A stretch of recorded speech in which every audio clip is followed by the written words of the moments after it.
მოგესალმებით, მეგობრებო, დღემშვიდობისა. თქვენ უყურებთ და უსმენთ ლოფტკიფანიძის ლოგს.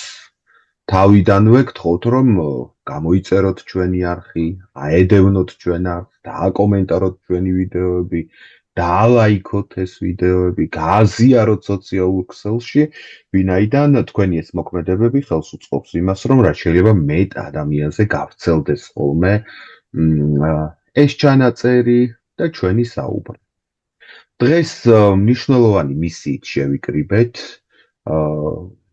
ჩვენი სტუმარი არის პროფესორი, დოქტორი ბატონი გიორგი ხატიაშვილი, ჩემი ძვირფასი მეგობარი და გადავწყვიტეთ, რომ უბრალოდ როგორც რიგითმა მოქალაქეებმა, როგორც საქართველოს შვილებმა, როგორც მორწმუნე ოჯახებში აღზრდილმა ადამიანებმა ვისაუბროთ იმ საბედისწერო მოვლენაზე, რომელიც გავლენას მოახდენს ჩვენს საზოგადოებაზეც, ჩვენს ქვეყანაზეც, შიგნით პროცესებზეც, რაც ამ ქვეყანაში განვითარდება, წარმოქმნის სხვადასხვა ურთიერთმიმართებებს ამ საზოგადოებაში და რა არის ესეთი პროცესი, რომელიც მოგვიახლოვდა, რა არის ესეთი მოვლენა, როგორიც მოგვიახლოვდა, ხვალ სამების საკათედრო ტაძარში ჩატარდება საქართველოს 152 კათოლიკოს პატრიარქის არჩევნები. აქედანვე ვამბობ მე, რომ ჩვენ არც თეოლოგები ვართ და არც წმინდანები ვართ და არც მეუფე ანანია რომელიმე ჩვენგანი ან მეუფე ისაია, რიგითი მოქალაქეები ვართ, ვადარდებთ ის, რაც ჩვენს ქვეყანაში ხდება, რაც ჩვენს ეკლესიაში შეიძლება მოხდეს და გვინდა, რომ არ დაგვავიწყდეს ეს დღეები. ვთქვით, რომ შევაფასოთ იგი ჩვენი გადმოსახედიდან, რიგითი მოქალაქეების გადმოსახედიდან და საუბრობთ ეკლესიაზე, როგორც ადმინისტრაციაზე და ორგანიზაციაზე და არა მის თეოლოგიურ სულიერ მხარეზე. საუბრობთ უფრო ხატოვნად, რომ ვთქვათ, ანდრია ჯაღმაიძეზე და არა სულიწმინდა. ხო?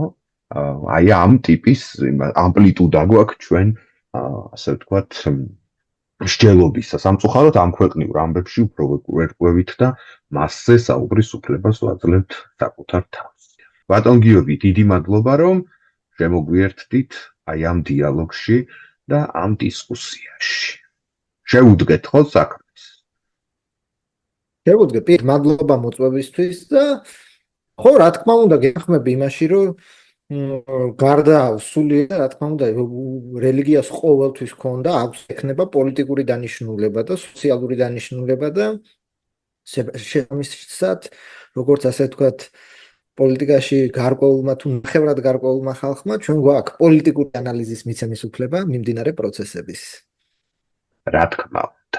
მოდით სანამ თვითონ ამ არჩევნებზე გადავიდოდეთ და ამ არჩევნებზე ვიმსჯელებდეთ, ერთი-ორი სიტყვა ვთქვათ აც განსვენებულ კათოლიკოს პატრიარქზე, უწმიდესზე და უნიტარესზე, ილია მეორეზე. მოდით თქვენგან დავიწყოთ, თქვენ ბრძანეთ და მერე მეც შეგაწევთ სიტყვა.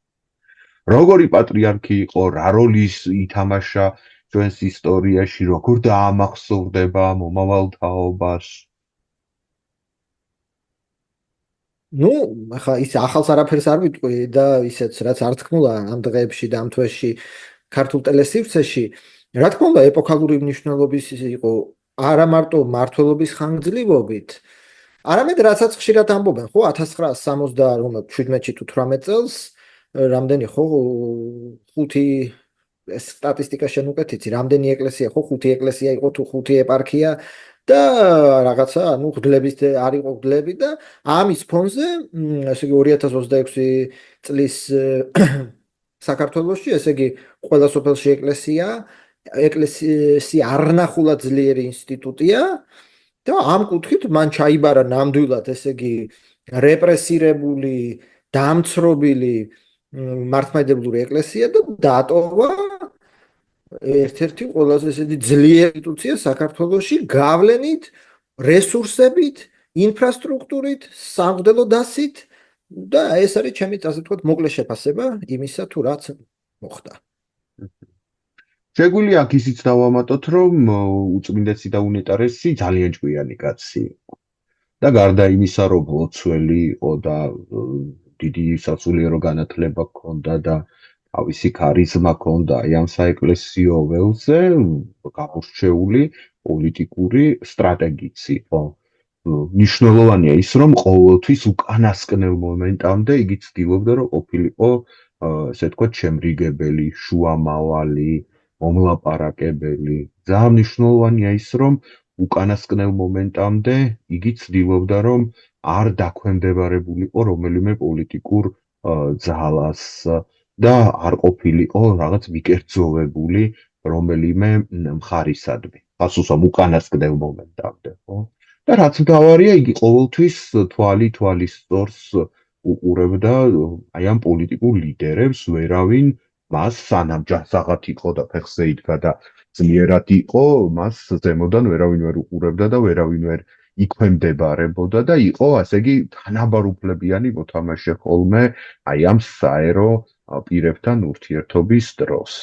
მე კიდე მახსენდება მისი მოღვაწეობის პირველი ეტაპიც, ხო, როდესაც საქართველო დახურული იყო, საქართველოდან ცნობები ვერ გადიოდა და ილია მეორე საერთაშორისო საეკლესიო ურთიერთობებში მნიშვნელოვანი როლის შემსრულებელი გახლდათ და იქ მონაწილეობდა ისეთი ტიპის ორგანიზაციების მუშაობაში, როგორიც არის მსოფლიო ეკლესიათა საბჭო, ევროპის ეკლესიათა კონფერენცია და ძალიან გახსნილი იყო, თქვათ, აი ამ ქრისტიანული დიალოგისთვის. არავინ არ ამბობს, რომ რაღაც გაერთიანება უნდა და საქართველოს მართლმადიდებელი ეკლესიის და რომელიმე სხვა ევროპულ ეკლესიასთან, მაგრამ აი ამ დიალოგში ძალიან ჩართული იყო და ესეც ძალიან პროგრესულ ამბად შეგვიძლია მივიჩნიოთ.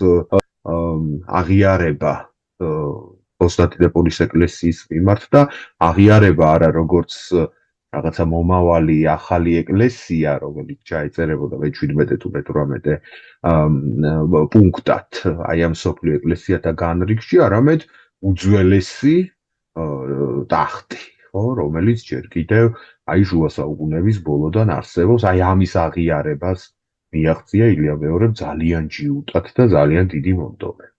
და შენ რას ფიქრობ, ეს თუ ერთი დიდი დოკუმენტი 90 წელია, მეორე კონკორდატი. კონკორდატზე რას ფიქრობ?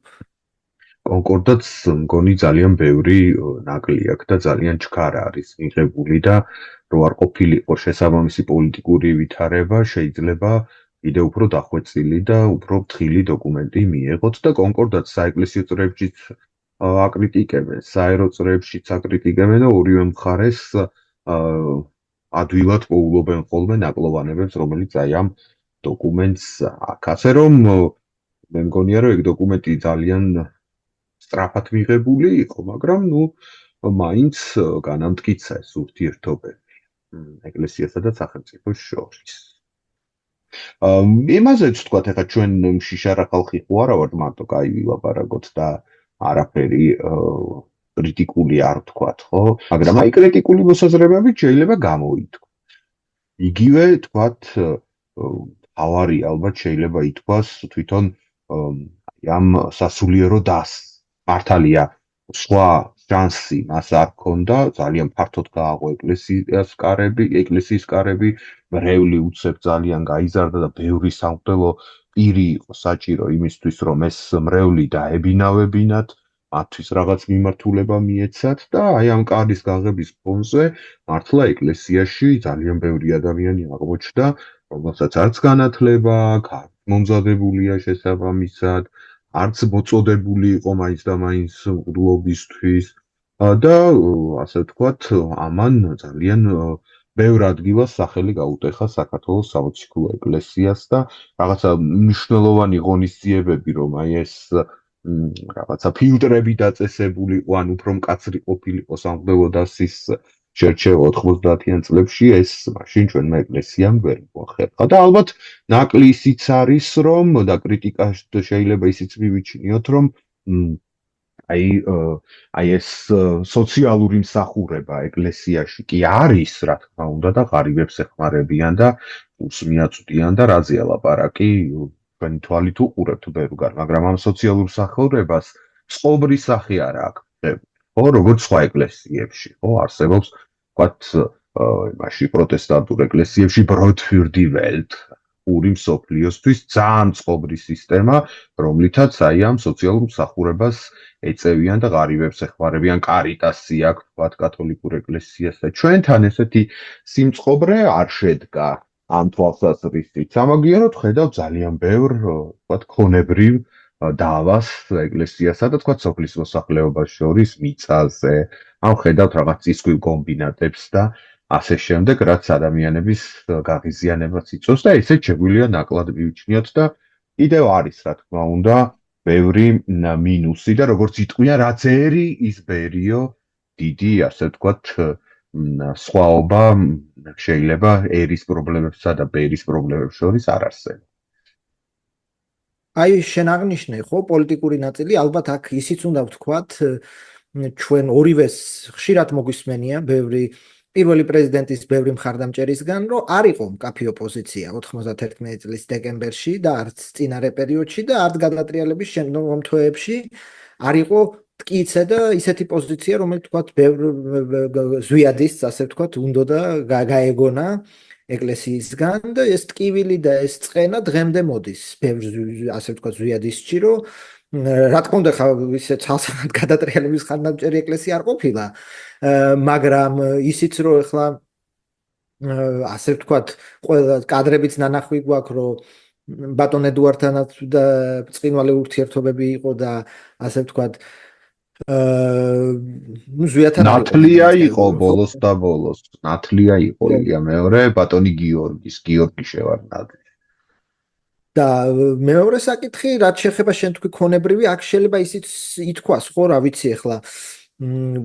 ბათუმში და ქუთაისში გამოკვეთილად ხო ის თავარი ტაძრები, კათოლიკური ტაძრებია, ხო არ უნდა ამას, ხო, ენის მოჩლექვა, ხო, ეს ახლა კათოლიკური ტაძრებია და ეს საკითხი რომ გადაუწყვეტელია დღემდე, მე მგონი ეს გადასაწყვეტია ეს საკითხი, ხო, რა ვიცი. ხო, აქვე ისიც უნდა აღინიშნოს, რომ თვითონ ილია მეორე, როგორც მას ვინც იცნობდა ისინი ამბობენ ძალიან შემრიგებლური, ასე ვთქვათ, კულტურის ადამიანი იყო და ყოველთვის მზად იყო დიალოგისთვის, აგრესია ადამიანების მიმართ, ესე გაფხატული არასდროს არ ქონდა, ხო? და აი თვითონ თელს სამღვდელოებაზე ამის თქმა არ შეიძლება ხშირად ძალიან, ესე იგი, ძალიან ადვილად შედიან ის კონფლიქტში რაღაც საზოგადოების სხვადასხვა ჯგუფებთან, ხანდახან აგრესიულებიც არიან, რადიკალები, რადიკალური ჯგუფებიც არსებობენ ამ ფლანგზე და ასე შემდეგ და ესეც შეიძლება ნაკლად ჩაითვალოს. მოკლედ, ნაკლი ძალიან ბევრია ამაზე. აღარ გავამახვილოთ ყურადღება, ბევრის თქმა შეგვიძლია ამის თაობაზე, ამით შემოვიფარგოთ. ხო, აი ჩვენ წინასწარ შევადგინეთ რაღაცა გზამკვლევი, კიდევ ერთი საკითხი იყო თვითონ ეს წინასაარჩევნო პერიოდი. ანუ გადავიდეთ უკვე არჩევნების საკითხზე, წინასაარჩევნო პერიოდი, რომელიც ძალიან მრავალფეროვანი იყო და ძალიან ბევრი მოვლენით იყო დახუცული. აი რამდენიმე საკითხი შეიძლება გამოიყო, ხო? აი როგორც კი ღვთივ განისვენა კათოლიკოს პატრიარქმა, მეორე დღესვე ან ძალიან მალე უკვე გამოჩნდნენ ადამიანები, მათ შორის მაღალი სასულიერო იერარქები, რომლებმაც თქვეს, რომ всё, ხმა აღარ ამოიღოთ, ყველაფერი გადაწყვეტილია, პატრიარქმა რადგან მოსაყდრეთ დაასახელა დიო უჯირი, ეს ნიშნავს, რომ ის უნდა იყოს პატრიარქი. ესე არის გაცხადებული, ესე თქვა ჩვენმა გასვენებულმა პატრიარქა და თქვენ ხმა აღარ ამოიღოთ, აღარ იმსჯელოთ, დანარჩენი ყველაფერი ფორმალობა, ნებისმიერი პროცედურა, არაფერს აზრი აღარ აქვს, ხო? და მეცაც გეტყვით და რაღაცა ისინიც იყო შეტევებიც, ხო? ზოგიერთი სასულიერო პირის მიმართ, ხო? პირველი გამოვიდა მაგალითად სამტრედიისა და ხონის მიტროპოლიტი მეუფე სავაგი გიბერია, პირდაპირ ქადაგარო, აი რატო იღებთ ხმას, ყველაფერი გადაწყვეტილია, პატრიარქის ნება ასეთი იყო, ანდერძი ეს არის და დისკუსიის დახურვის ცდილობა ჰქონდათ თავიდან. შიდა საეკლესიო დისკუსია. აი ეს მაგალითად პირველი რაც თვალში გვეცა ამ კამპანიის დასაწყისში. და მე მგონია რომ ძალიან ესა კაპიტულიანტურად შეხვდნენ სხვადასხვა წრეები, საეკლესიო წრეები ამ განცხადებას და თითქოს გაიზიარეს მათ პირველ ეტაპზე, რომ კი ესია რა ვქნათ, არაფერს აზრი არ აქვს, ჩვენ კანდიდატები გვეყოლება თუ არა, რა მნიშვნელობა აქვს და ასე შემდეგ ძალიან უკან დაიხიეს და ამითი გაიხსნა მე თუ მკითხავთ ეს წინასაარჩევნო პერიოდი. ხო, აქ რისი თქმა შეიძლება, ესე იგი პირველ რიგში იმის თქმა შეიძლება, რომ მიუხედავად ამ განცხადებისა, ჩვენ ნახეთ ბოლო სინოდზე, რომ მეუფეშიო აიღო 20 ხმა, ხო? ანუ ნახევარი სინოდი, 39 წევრია სინოდში, ანუ ძალიან ასე ვთქვათ დანის პირზეა, ძალიან დანის პირზეა, მიუხედავად ამ პროპაგანდისა, რომ ვთქვათ, ის ანდერძი და შიო უნდა იყოს, სინოდში არათუ ერთსულოვნება არ არის, აი დანის პირზე გადის მეუფეშიო, ხო? ამ კუთხით და მეორე ის საკითხი, რომ ასე ვთქვათ აქ სუფთა პოლიტიკური ანალიზი რო შემოვიტანოთ, ერთის მხრივ, შიოს ბლოკი ასე თუ ისე გამოჩნდა, ეს 20 კაცი, იქ მერყევი ხმები, ოპოზიცია ძალიან დაქსაქსულია, ხო, ეს ქართული, ასე ვთქვათ, პოლიტიკის პრობლემა, რომ სინოდს მოვარგოთ, ოპოზიცია ძალიან დაქსაქსულია.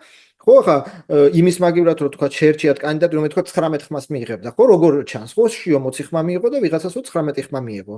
ამის მაგივრად შეარჩია, რა ვიცი, დიდი პერიპეტიების ბოლოს, იქ იობს, თქვათ, შიგნით ძლიერი ლობი ყავს, ასევე რომ გამოვიყენოთ პოლიტიკური ტერმინი, ხო? იქ გრიგოლი, ხო და ასე ვთქვათ, ოპოზიციის დაქსაქსულობა, თან ისეთი ორი კანდიდატია, ხო, როგორც მე მესმის და ალბათ ჩვენც ესე გესმის, რომ რაღაცა ახლა გრიგოლის და იობის ამორჩევლები მაინდა-მაინც ერთად არ უნდა ძოვდნენ, მაინდა-მაინც.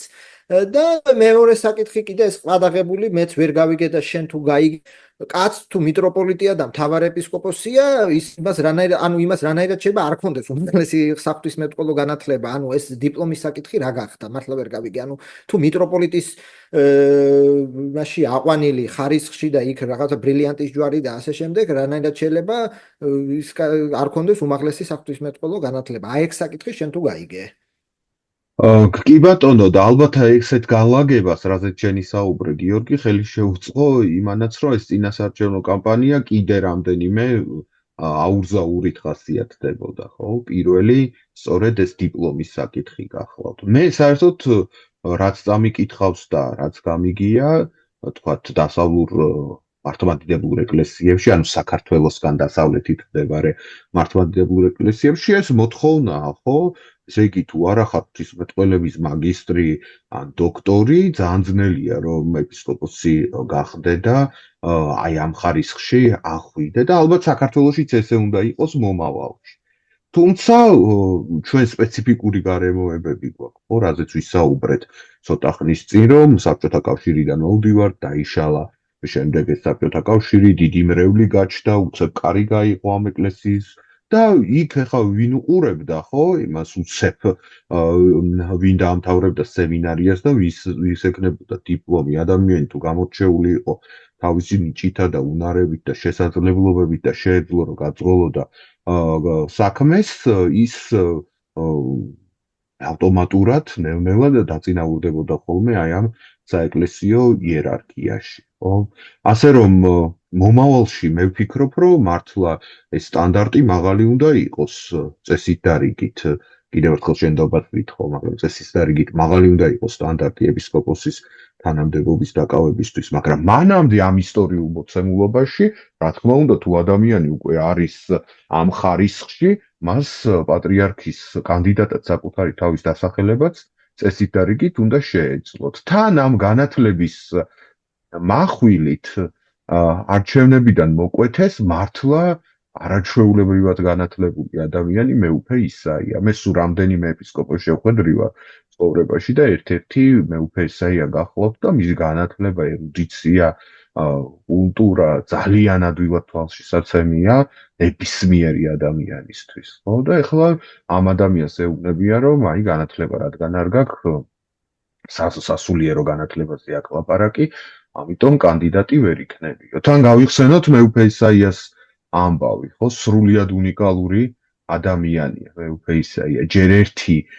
იგი აფხაზეთის ომში მონაწილეობდა და ჭუბერი გამოიარა, ეს ნამდვილი გოლგოთა. ქართველი ერის და აფხაზეთში მცხოვრები ქართველებისთვის, აი ნამდვილი გოლგოთა გამოიარა და მეორე გოლგოთაც ხვდა მას წილად, როდესაც 2008 წლის ომის შემდეგ იგი ახალგორში ერთ-ერთ მონასტერში დარჩა, რუსები ეუბნებოდნენ რომ წადით, ყველა პირობას შეგიქმნით, არ გაფერხებთ, აქ რატო იტანჯებით, რატო ხართ ესეთ დღეში და მეუფე ისაიამ იქაურობა არ დატოვა და იყო ფაქტობრივად ოკუპირებულ ტერიტორიაზე დარჩენილი ტყვედ 4 თუ 5 წლის განმავლობაში. აი ამ ტიპის ადამიანია მეუფე ისაია და ეხლაც ნახევრად ოკუპირებული ეპარქიის ხელმძღვანელია და აგვისტოს ომის ბომბების ქვეშ ცხოვრობდა და ადამიანებს გვერდით ედგა და უცებ ვიღაცას რომ ორკლასიანი სემინარია აქვს სადღაც დამთავრებული 70-იანი წლების ბოლოს და კაცმა არ იცის იქ როგორი იყო განათლების ხარისხი და იმ დიპლომით რომ მას ზღუდავენ და ეუბნებიან რომ მე შენზე უფრო დოდნე და განათლებული ვარ და შენზე უფრო წინ მდგავარო ეს მაინც და მაინც სასიამოვნო შეგრძნებებს არ ტოვებს და არც სამართლიანად შეგვიძლია მივიჩნიოთ, ხო? და აქაც ჩანს იმოქმიდან რა ჩანს რომ აი თქვა ეს ისევ ალბათ ოპოზიციის სისუსტე ხო არც უყრიათ კენჭი ამ საკითხისთვის შეთანხმდნენ რომ დებატები არ გავაგრძელოთ ამ საკითხზე ანუ კიდე ერთხელ ხო იმ სინოდზე 38 კაცი იჯდა შიო მიიღო 20 ხმა ანუ იმ 18 კაცს შეეძლო ხო ალბათ ამაზე ამბავის აწევა მეტი არ ვიცი შეიძლება არ შეეძლო ახლა მე უფრო ეს კოალიციური პოლიტიკის ლინზიდან ვუყურებ ხო და რა ქვია მაგრამ ფაქტია რომ არ იმუშავა ოპოზიცია ისე როგორც უნდა იმუშავა თქვათ და არ არის შეკავშირი და ეხა ისიც თქვათ ალბათ ხო ანუ ოპოზიციის კანდიდატების დღის ის არ სურთ ალბათ ხო რომ მეუფე ისაია კანდიდატი იყოს ეხაც ეხა ძალიან რაციონალურია ხო შენ თუ შენ კანდიდატურას აყენებ ალბათ არ გინდა ძლიერი კონკურენტი და შეიძლება ამ იმ 18 დელტავარიდან რომ თქვა შიოს ხმა არ მისცეს შეიძლება რაღაც ბევრი წასულიყო აქეთ კი, რომ დიპლომის საკითხი და ნუ 70 წელი, 70 წლის და 3 თვის რო ხარ, 70 წლის ხარ თუ 71 წლის ხარ, ხო? ეს მათემატიკამდე დავიდა, ასევე ეს საკითხი. ხო და ნუ თქვენ რო გეკითხებიან გიორგი, რამდენი წლის ხართო, რას პასუხობთ, რომ ხართ 34 წლის თუ 34 წლის და 7 თვის და 3 დღის და 2 საათის. ხო, ეს მათემატიკოსებს შეგვიძლია ფილოლოგიური და ყოფითი კულტურის არგუმენტები დაუპირისპიროთ ხოლმე და ეგეც აბსურდი იყო. ეხლა დებულებების ინტერპრეტაციის უფლება არ უნდა კონდეს ვიღაცა ადმინისტრაციის თანამშრომელ მღვდელს და ესე აგრესიულად და ხაზგასმით და გადაჭრით დასკვნების გამოტანის უფლებას თავს ალბათ არ უნდა აძლევდეს, როცა 39 ეპისკოპოსი ყავს. ეგ მეც მენიშნა, რომ ესე იგი ესეთი ტონი და დაძაბულობა და ესე თქვათ როგორ თქვა ხო დაპირისპირება პრინციპში ხო მთავარ ეპისკოპოსებზე ეს და ნუ პრეს-ცენტრის ხელმძღვანელზე რა ჩინია აქ ასე ვთქვათ ესეთი არ ვიცი რომ ესეთი რაღაცა ასეთი ლაპარაკი რომ ეს ახლა მათემატიკურად ესეა და იმან ესექნა და ამან ესექნა და მე ნუ პასუხი განსაკუთრებით კუმურდოსა და შენ გეცოდინება სული სახელი ეპარქიის როგორ არის ახალქალაქის და კუმურდოს და კარის მიტროპოლიტი ნიკოლოზ ფაჩუაშვილი ხო მან უპასუხა თქვა ჯაღმაიძეს ხო შესაბამისად ეს ნუ ეს გასაგებიც არის ხო ანუ ესეთი გიორგი მგონი რაშია იცით საქმე მეუფეშიო როგორც თქვენ ნახეთ საერთოდ არ ლაპარაკობს ამაზე მომავალში ესე იგი გავამახვილოთ ყურადღება მაგრამ რაკაც ვთქვათ რომ მეუფეშიო არ ლაპარაკობს და მეუფე კი არა ბატონი ანდრია ჯაღმაიძე ამდენის უფლებას აძლევს საკუთარ თავს ხო როცა არის ადმინისტრაციის თანამშრომელი და საქმეებს არჩევს და მე გრიშაუნიანი ვიყავი დებატებში რაღაცა ამ ტონით და ამ ლექსიკით ლაპარაკობს ხოლმე ეს რას გვაფიქრებინებს რომ ესე იგი მეუფეშიო თუ ჩუმად არის და არ ერთვება ამ დისკუსიებში და ადმინისტრაციის თანამშრომელი ამდენის უფლებას აძლევს თავს მაგრამ სადამე შიოს მაგივრად ლაპარაკობს და შიოს ზურგი აქვს და იმიტომ ბედავს ამდენს 39 ეპისკოპოსიდან ზოგზე ის არა აქვს დიპლომიო ამბობს იმას უფლება არ აქვს ამახმარატო ამოიღო ის ჭორაობსო იმახმა ჩაიწვევს ამ ტიპის ასე ვთქვათ ანაწილებს როლებს და შენიშვნებს ეს იგი ზურგია.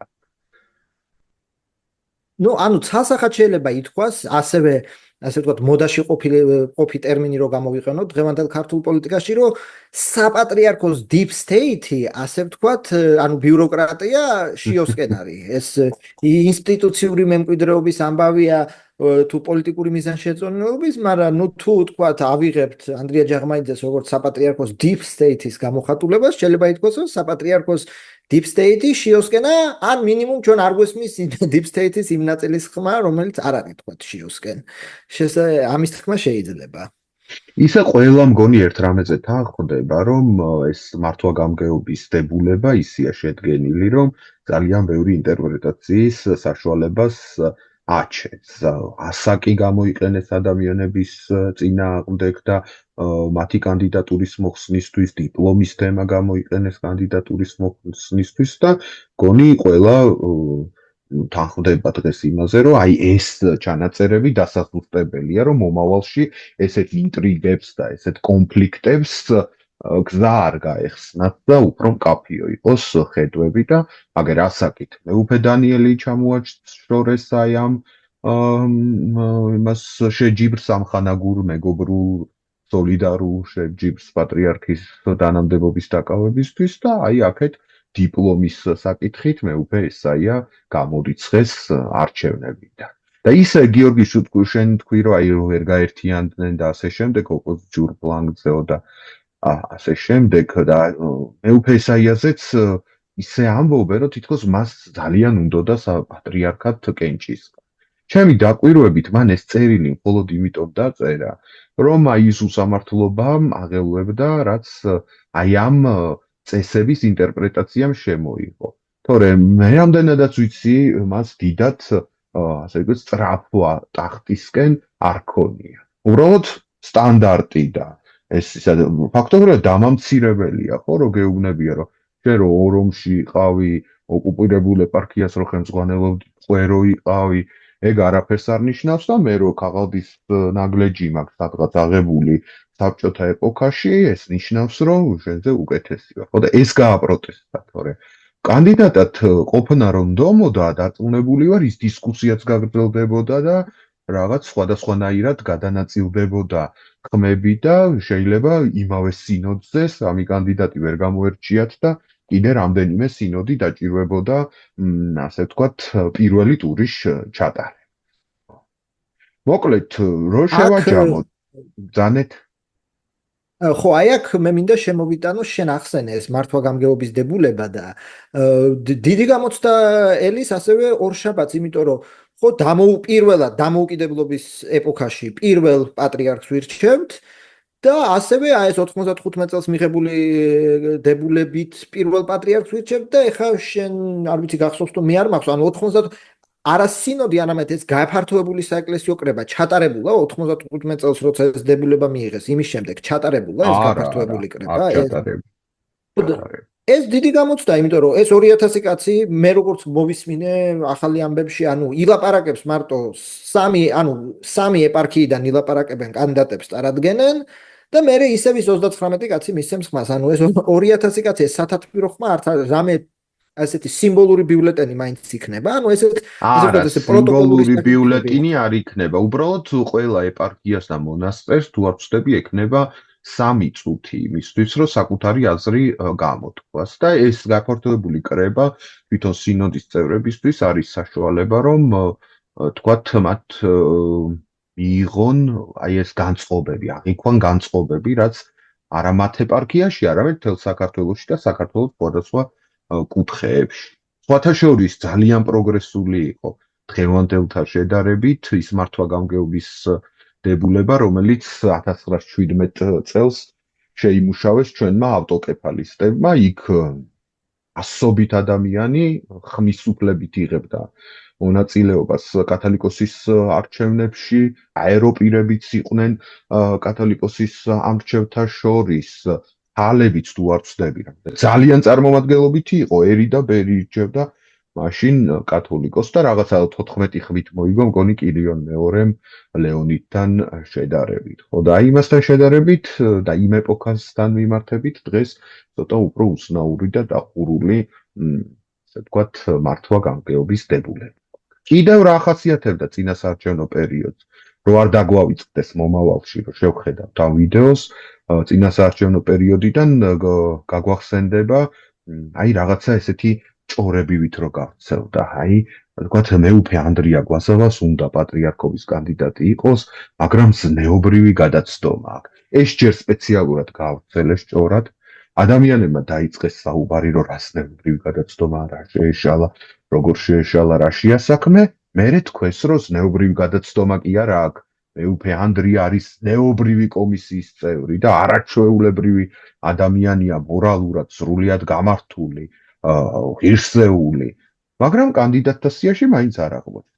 სხვათა შორის მეუფე ანდრიასაც შევხვედრი ვარ მე და ძალიან კარგი შთაბეჭდილება დატოვა, ძალიან განათლებული ადამიანის და სირიის ომის საკითხებით იყო დაინტერესებული, მაშინ სირიაში ომი მიმდინარეობდა, მე 4-5 სტატია თარგმნე მაშინ გერმანულიდან და ისეთი ღრმა და სერიოზული შეკითხვები დამისვა, ძალიან გაკვირვებული ვიყავი, რომ ესე ერკვეოდა თემაში. ანუ და თუ არ ვხდები, ასევე ჭუბერი ფეხით აქვს გამოვლილი, იმიტომ რომ მისი ძმა თან აფხაზეთის უმაღლესი საბჭოს წევრია, მე მგონი დღემდე და ფეხით აქვს ჭუბერი ასევე გამოვლილი. ნაომარი კაცია ისიც და ტერიტორიული თლიანობისთვის თავი ქონდა გადადებული და სიცოცხლე ქონდა გადადებული. მაგრამ აი ჯერ ჭორი გაავრცელეს, მე ვითომ ეს ჭორი არ არსებობს და საბოლოო ჯამში კანდიდატად ის ვერ ვიხილეთ და არის იშვიათი გამონაკლისი. მეუფე ანდრია ასევე თავისი განათლების ცენზით და დიპლომებით, ხო, დოქტორიც არის, დაცული აქვს რუსეთში სადღაც და ასე შემდეგ, ხო? ეს კიდე რა გავიხსენოთ წინასაარჩევნო პერიოდით? აი მე წინასაარჩევნო პერიოდზე თუ ლაპარაკი დავარქვათ ამას, ასე ვთქვათ, საერო ინტერვენციები, ხო?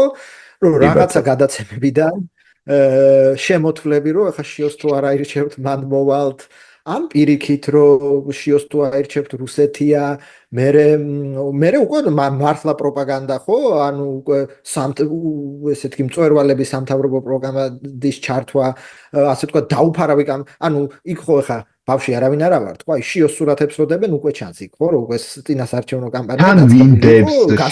შიოს სურათებს რომელ გვერდებზე იდება, რომელი ტროლბოტები აზიარებენ, რატომ აზიარებენ, რა კომენტარით, მერე რასდებენ იგივე გვერდები მეუფე იობზე, მეუფე ბერბიჭაშვილზე და სხვებზე და ეს მართლა ბავშვები ხო არა ვართ, ჩანს კამპანია და ძალიან მკაფიოდ ჩანს მთავრობა და პროპაგანდა მთავრობის ვის მხარეს.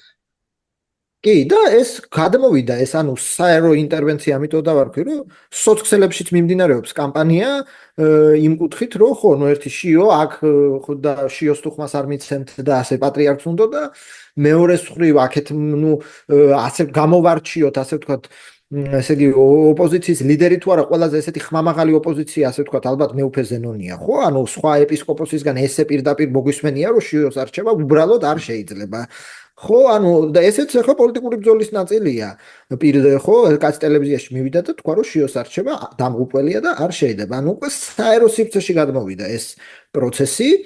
და ამ ხრივ ხო, ანუ წინასაარჩევნო ჩვეულებრივ პოლიტიკურად და კიდევ ერთხელ პოლიტიკური პრიზმა რომ მოვარგო, ჩვეულებრივი წინასაარჩევნო ესეთი კამპანია და აგიტაცია პროპაგანდის, ასე ვთქვათ, ნიმუშებს და მაგალითებს ვუყურებთ ყოველდღიურად. ჩვენ გვიკრძალავენ ხმის ამოღებას, თქვენ არაფერი არ თქვათო, აქო სულიწმიდა გადაწყვეტს ყველაფერსო და ბოლოს სულიწმიდის მაგივრად ვანო ჭყარტიშვილიც ხვეც ხოლმე მეუფე ზენოს თუ დაუჯერებთ ზოგიერთ საკითხს და ამიტომ ვაძლევთ ჩვენ თავს უფლებას, რომ 1-2 სიტყვა შევაციოთ ამ საკითხს და ეს ვანო ჭყარტიშვილის თემაც თქვა, ხო, აი მართალი ეკლესია ყველასია და მდიდრებისიც არის და ცოდვილებისთვის არის, ხო?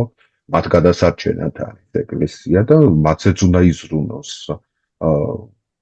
პატრიარქმა და ეპისკოპოსებმა რაზეა ლაპარაკი. უბრალოდ მართლა ძალიან სამწუხაროა, რომ რიგითი მოქალაქეების გულხურვალე ქრისტიანების ნაცვლად და მრევლის ნაცვლად გავლენა პროცესებზე, თან გაცილებით უფრო დიდი გავლენა აქვთ, აი, ვანო ჭყარტიშვილის ნაირ ოლიგარქებს და სხვებს. და აქ არ არის, მე არაფერს არ ვამტკიცებ და არ ვამბობ, რომ ვიღაცასთან მივიდა და ფული მიცა და ასე შემდეგ. მაგრამ ფაქტია, რომ ეს კაცი საპატრიარქოსთან ძალიან ახლოს ტრიალებს, ყველასთან მიესულება, ყველასთან შეუძლია დალაპარაკება და მის მიმართ აგერ ბრალდებები აქვს სინოდის წევრებს და ეს ძალიან უსიამოვნოა ხოლმე გაღარიბებული, გაუბედურებული მრევლისთვის, რომელსაც ეუბნებია, რომ ჩუმად იყავი, ხმარა მოიღო და რაც იქნება, ასე იმას დაყაბულდი და შეკითხვაც არ დასვა. ეს არც აქ კიდე სამართლიანია ერთი და არც პოლიტიკური ნორმალური. საკითხი.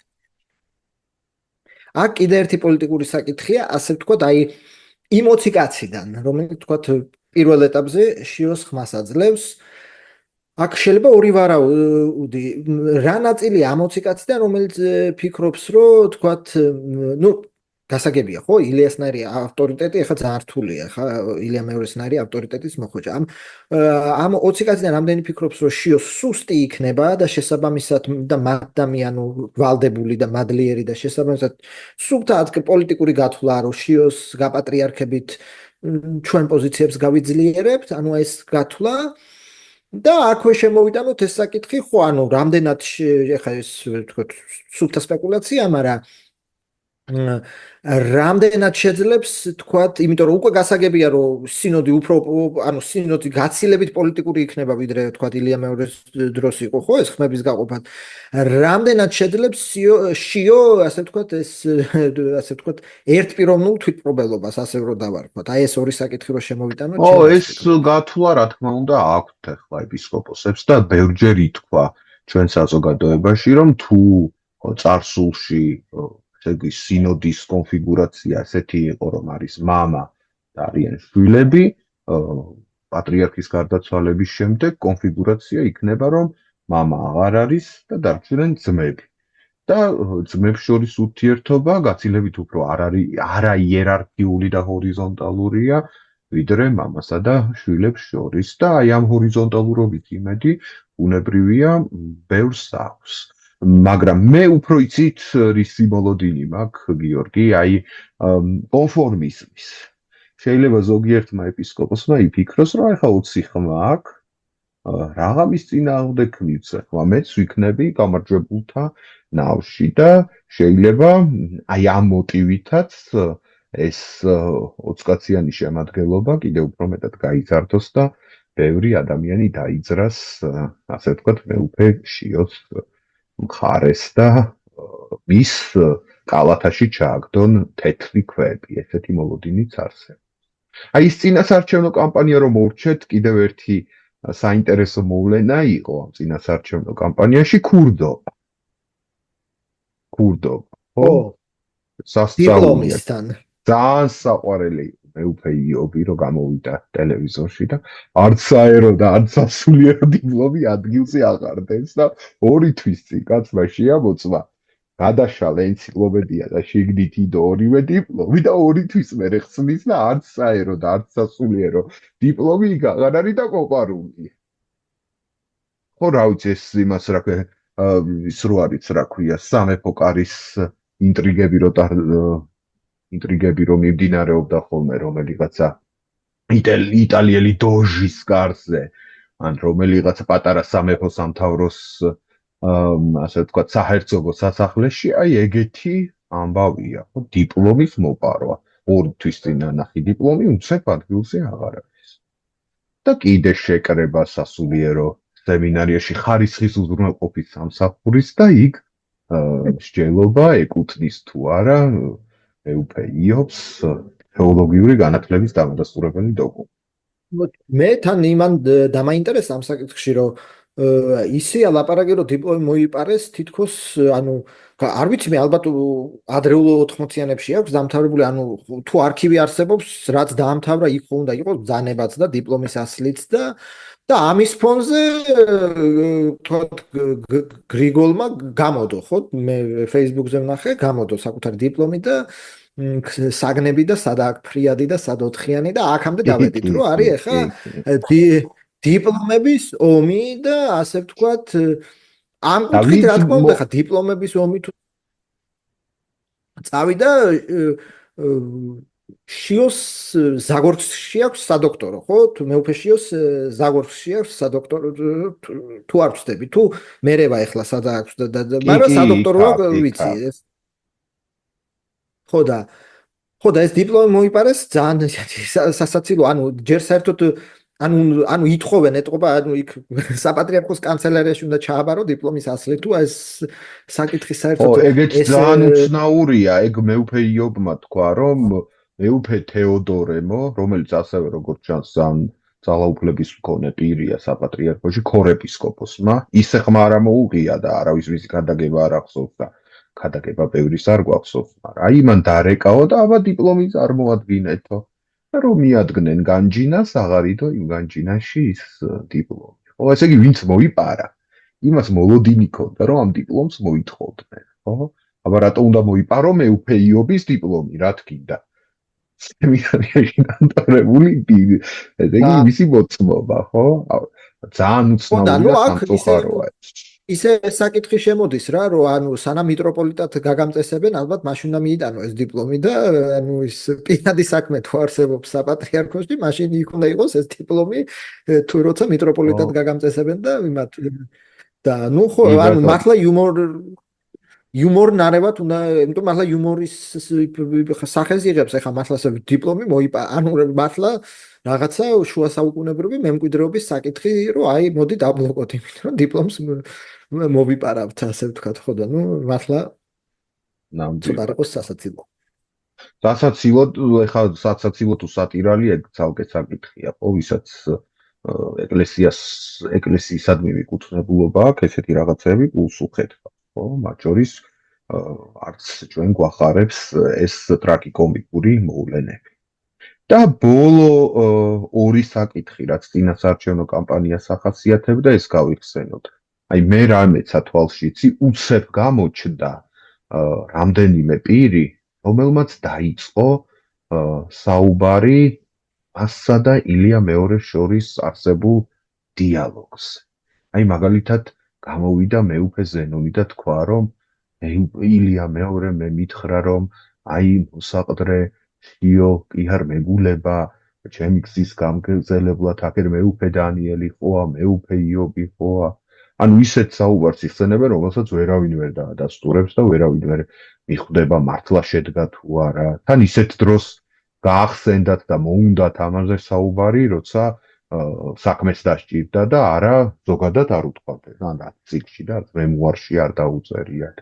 იგივე გააკეთა ჩვენს მიერ მრავალჯერ ნახსენებმა მიკერძოებულმა ადმინისტრატორმა ბატონმა მამა ანდრია ჯაღმაიძემ, ხო რომ მეო პატრიარქიო სანამ დიანა ტრაპაიძესთან წავიდოდი ეთერშიო დამიჯდაო და ჩამაწერინაო, რომ აი ეს მნიშვნელობა აქვს მეუფეშიო უნდა გააგრძელოს ჩემი გზა. ანუ ურთიერთგამომცრიცხავ ცნობებს ავრცელებენ ისეთი დიალოგების შესახებ, რომელსაც ვერავინ ვერ დაადასტურებს და ვერავინ ვერ იტყვის მართლა შედგა თუ არა. ან შეიძლება, ესე იგი, სხვადასხვა ეტაპზე ელაპარაკებდნენ და ერთ ეტაპზე პატრიარქს ეს შეხედულება ჰქონდა, მეორე ეტაპზე შეიცვალა ეს შეხედულება, რაღაც დასკვნები გამოიტანა რიგი მოვლენებიდან.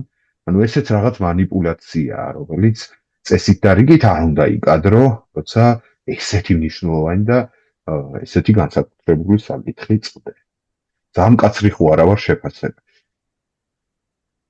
ну აქ რა არის, ესე იგი, ასე ვთქვათ, შეიძლება დავარქვათ ამას ლეგიტიმაციისთვის ბრძოლა, რომ ყველა ცდილობს, რომ თავისი ბრძოლაში გამოიყენოს უმაღლესი ლეგიტიმაციის წყარო, ხო, პატრიარქის სიტყვები, რომ აქეთა ფლანგი კიდევ ერთხელ დავარქვათ მას ასე ვთქვათ, deep state-ი გვეუბნება, რომ და ნუ აბძანებაც არსებობს, ხო, ერთ-ერთ გადაცემაში, რომ შენც გინახავს, რომ უკან დღემდე ამობეჭდილია და პატრიარქის ეს ბძანება, რომ მეუფეშიო მოსაყდრეთ არის გამოცხადებული, დღემდე კიდია ფონად, ხო, ერთ-ერთ გადაცემაში და მეორე მხარედ ცდილობს, რომ ასე ვთქვათ, აი ეს ლეგიტიმაციის ნარატივი სათავისოდ გამოიყენოს, ანუ თქვას, რომ არა, კი ბატონო, ხა, იმიტომ რომ ამ ხრივ ნამდვილად ვთქვათ, რომ მეუფეშიოს უპირატესობა აქვს, ნამდვილად ის იყო გამორჩეული მოსაყდრეთ და ხო, ელემენტარული ლოგიკა გვეუბნება, რომ ალბათ ხო, არ ვიცი ახლა მოსაყდრეთ ისეთ ადამიანს ალბათ არ გამოარჩევ, რომელიც თქვათ ვერ წარმოგიდგენია, რომ შენ ჩაგანაცვლებს, ხო? ახლა მარტო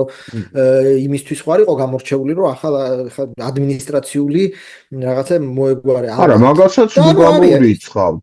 შეიძლება იმისთვის იყო გამორჩეული, რომ გარდამავალ პერიოდში ყოფილიყო, ასე ვთქვათ, საჭეთ პრობელი და მერე სხვა მოსულიყო მის ადგილას. აი ეგ არის მთავარი, რომ გასაგებია მეუფეშიოს პატივსცემდა, აღიარებდა ილია მეორე, მაგრამ ის სამეფო კართან ხო არა გვაქვს მართლა საქმე, რომ მემკვიდრეობით მონარქია ხო არ არის? გადაიწემოდეს და ხო, ასე შემდეგ და მაშინ პირდაპირად შეეძლო დაეწერა, ეთქვა ვიღაცეებისთვის კათოლიკოს პატრიარქს, რომ აი მე წარმოგიდგენია შემდეგ მეუფე შიო ჩემი გზის გამგრძელებლად და ეტყოდა თავის შვილები არიან, იქ ყველა ილია მეორეს ხელში გახდა ეპისკოპოსი და არავის არ მოერიდებოდა და არავის არ შეეშინდებოდა იქ, რომ ეს თავის დროზე ეთქვა, მაგრამ არ უთქვამს ეს და ეს საკითხი ღიად დატოვა. ვიღაცებს უნდათ რომ დახურონ ეს საკითხი და თქვან რომ აი გვირგვინი საპატრიარქო გვირგვინი მოიხსნა და იმას მეუფე შიოს დაადგა თავზე და ეხა თქვენ ხმა აღარ აღვნიშნეთ. ხო? და ბოლო წინასაარჩევნო დეტალი ბატონ გიორგი, რომელიც დაავიწყდა. ეს არის ნარიშკინის უწყების განცხადება. ძალიან უცნაურია, რომ საგარეო დაზვერვის სამსახური რუსეთის აკეთებს აი ისეთ განცხადებას, რომელსაც ამბები ჯის რედაქტორი თავის საიტზე არ ატვირთს. ხო? იქ წერია, რომ მეუფე აბრაამი ან მეუფე გრიგოლი ხდებიან უნდათ რომ გახდნენ საქართველოს პატრიარქები და მათ ამ სურვილს ზურგს უმაგრებს კონსტანტინოპოლის პატრიარქი და ის ერევა საქართველოს ეკლესიის შიდა საქმეებში, თვითონ რო ერევიან ყველაფერში და ყველა. არა, თან რა არის მან საინტერესო, ესე იგი რუსეთის საგარეო დაზვერვა ჟურნალ ნიანგის აბსოლუტურად ჟურნალ ნიანგის სტილში, ხო, იქ კონსტანტინოპოლის პატრიარქს ვინ ჭირის, ხო, როგორ წერია იქ რასკოლნიკ ვარფალამეი, ხო, ანუ რაღაც სოფლიო პატრიარქი მოხსენიებულია, როგორც ქართულად როგორც რასკოლნიკი არ ვიცი როგორაა ქართულად, სქიზმატი თუ რა, ხო, ანუ სუფთა ჟურნალ ნიანგის სტილში გამოქვეყნებული პასკვილი რომელსაც ხო რა ვიცი ხა თავის საკუთარ თავს მაინც ხომ უნდა პატივსცემდეს რუსეთის საგარეო დაზვერვა ხო მართლა რაღაცა რიანოვოსტიც კი არიკადრებს ხო ეს არის რაღაცა აი ტელეგრამზე ვიღაცა Z ბლოგერი მას შეიძლება ესეთი სიტყვებით დაწეროს ხო და ამ დროს რუსეთის საგარეო დაზვერვა ოფიციალურ განცხადებაში ასე თქვით ჟურნალ ნიანგის სტილს ირჩევს ხო და ძალიან სახალისო და სასიამოვნო იცით რა არის აი ეს დამოკიდებულება მოსკოვისა და კონსტანტინოპოლის საპატრიარქოებს შორის. მე ვარ ნამყოფ სხვათა შორის სტამბულში სოფლიო პატრიარქის რეზიდენციაში და საპატრიარქო ტაძარი, რომელიც არის, ხო? აი წარმოიდგინეთ 18 მილიონიანი ქალაქი. 18 მილიონიანი ქალაქის ერთი პატარა, ძალიან პატარა უბანი და ამ პატარა უბანში დგას აი მოკრძალებული ზომის ეკლესია და მსოფლიო პატრიარქი იქ-ის არც ძალიან ბევრი ფული აქვს, არც ძალიან ბევრი რესურსი აქვს, არც დიდი მრევლი ყავს ამ 18 მილიონიან ქალაქში, მაინც და აი ეს მატერიალური თვალსაზრისით ძალიან სუსტი პატრიარქი ნერვებს უშლის და აზანზარებს მოსკოვის საპატრიარქოს რომელსაც რამდენი ფული აქვს, რამდენი რესურსი აქვს, რამდენი ოქრო აქვს, ღმერთმა უწყის, რამდენი ავტომობილი აქვს, რამდენ მიწას ფლობს, რამდენი საბანკო ანგარიში აქვს გახსნილი, სოფლიოზე რამდენ ქვეყანაში არიან წარმოდგენილნი, როგორი სპეცსამსახურები და საპოლიციო უწყებები უმაგრებენ ზურგს, რამხელა მრევლი ყავს პლუს აბა. მიუხედავად ესეთი მატერიალური სიმდიდრისა რუსეთის ეკლესია პატარავდება, პანიკაში ვარდება, აი ამ არას მქონე, მაგრამ სულიერად და ინტელექტუალურად უძლიერესი პატრიარქის ბართოლომეოსის წინაშე, რომელიც მართლა უერთგულესი ადამიანია საქართველოსი და გულწრფელად რომ თქვათ პატრიარქის დაკრძალვაზე საქართველოში ორი პირველი პირი ჩამოვიდა. მეტი არავინ. პირველი მათგანი გახლდათ ბართოლომეოსი და მეორე გახლდათ სასონხეთის პრეზიდენტი. აი ყველაზე დიდი პატივისცემა საქართველოს პატრიარქის მიმართ გამოხატა სოფლიოს საპატრიარქომ და სასონხეთის რესპუბლიკამ. ხო? სხვები, ასე ვთქვათ, კი გამოხატეს ყველაფერი, მაგრამ აი ამ რანგით და ამ დონეზე მხოლოდ მათ და ეს მსოფლიო პატრიარქი უჭვიანესი კაცი, მწვანე განვითარებას ხარს რო უჭერს, დედამიწის დაცვას ხარს რო უჭერს, ღარიბების შემწერო არის, სოციალური სამართლიანობა რო უნდა, განათლებას და ცოდნას რო ქადაგებს, უნდათ რომ ეს კაცი გამოაცხადონ იმათ, ხორშესხმულ დემონად, შორს ჩვენ. ოჰო, ეს აქ ერევიან ორი ჩვენში და საკითხის საქმეში. ხმა შეიძლება რომ ну, როგორც ახალ ამბებში წავიკითხეთ, გარეგინ მეორეს ებრძალება სომხეთის დატოვება, ამიტომ მარტო სომხეთის პრეზიდენტი ჩამოვიდა და მეორე ასევე ვთქვათ, გარეგინ რომ მეორეც ჩამოვიდოდა. და ნუ ბულგარეთის პატრიარქსაც დიდი მადლობა, იმიტომ რომ პატრიარქებიდან მსოფლიო პატრიარქის მიღმა, მე მგონი მხოლოდ ბულგარეთის პატრიარქი ჩამოვიდა, ხო, ესე კი ბატონო, პატრიარქის წოდებით. კი კი ბატონო. ბატონო. კი ბატონო. მოკლედ ეს წინასაარჩევნო კამპანია მიმოვიხილეთ, ხომ? ეს ანდერძის საკითხი, მოსაყდრეობა, როგორც გაყინული მოცემულობა, რომლისგან არ შეიძლებოდა, ასაკით მეუფე დანიელის ჩამოთვლილება ბრძოლიდან, განათლებით მეუფე ესაიას გამორიცხვა, ჭორები ანდრია გვაზავას ჩამოცილებისთვის, იკერძოებული ადმინისტრაცია, ვანო ჭყარდიშვილის საკითხი, რუსეთის დაზვერვა, რაღაც პირადი დიალოგების გახსენება, მოპარული დიპლომი. ძალიან დახუძლული იყო ეს წინასაარჩევნო კამპანია და მაინდამაინც სუფთა და ლამაზი და მშვენიერი კამპანიის დაბეჭდილებას არტყა. მოდით ახლა კანდიდატებზე გადავიდეთ. შევაფასოთ, მივცეთ საკუთარ თავს უფლება, ვთქვათ, შენდობას ვითხოვთ და ამის შემდეგ მივცეთ საკუთარ თავს უფლება, რომ შევაფასოთ მათი პლუსები და მინუსები. მოდით დავიწყოთ მთავარი და უძლიერესი კანდიდატით, მეუფე შიოთი. აი მისი ღირსებები რა არის თქვენი დაკვირვებით, ბატონ პროფესორი? ასე ვთქვათ, მეუფე შიოს ღირსებებიდან ალბათ, რა თქმა უნდა, ეს ადმინისტრაციული მემკვიდრეობა, ანუ ის რო გამორჩეული იყო,